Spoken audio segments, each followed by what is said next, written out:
বিশ্বের দ্বিতীয় ধনী অভিনেতা শাহরুখ। কিং খান বা বলিউডের বাদশা যে নামেই ডাকা হোক না কেন, শাহরুখ খান যেন সত্যিকার অর্থেই বাদশা।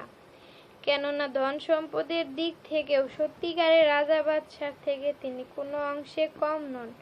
2014 সালের জরিপ সংস্থা ওয়েলথ এক্সের পরিচালিত বিশ্বের সেরা ধনী অভিনেতাদের তালিকায় দ্বিতীয় স্থানে রয়েছেন শাহরুখ খান। সেই তালিকায় হলিউড বলিউড মিলিয়ে বিশ্বের দানব অভিনেতাদের পেছনে ফেলে দ্বিতীয় স্থানে রয়েছেন king Khan Shahrukh. Wealth x বিশ্বের অন্যতম সেরা ওয়ার্থ এস্টিমেট ইন্টেলিজেন্স প্রতিষ্ঠান।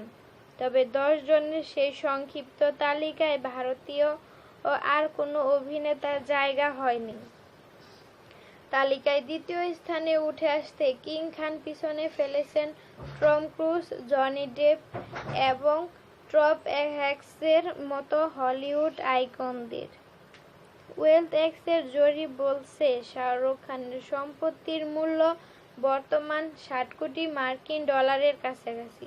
শুধু অভিনেতা হিসেবেই নয়, বরং প্রযোজক এবং আইপিএল টুর্নামেন্টের অন্যতম টিম কলকাতা নাইট রাইডার্সের মালিক হিসেবেও যথেষ্ট সাফল্য অর্জন করেছেন তিনি।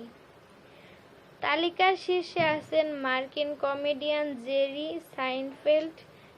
তার সম্পত্তির মূল্য আনুমানিক 82 কোটি মার্কিন ডলার। শাহরুখের পরে এই তালিকায় তৃতীয় স্থানে রয়েছেন হলিউডের জনপ্রিয় অভিনেতা টম ক্রুজ। তার সম্পত্তির পরিমাণ আনুমানিক 48 কোটি মার্কিন ডলার। চতুর্থ স্থানে যৌথভাবে রয়েছেন জনি ডেপ এবং টাইলার পেরি। দুইজনেরই সম্পত্তির আনুমানিক মূল্য 45 কোটি মার্কিন ডলার। অষ্টম স্থানে রয়েছেন অভিনেতা টম হ্যাঙ্কস। তার সম্পত্তির পরিমাণ প্রায় 39 কোটি মার্কিন ডলার।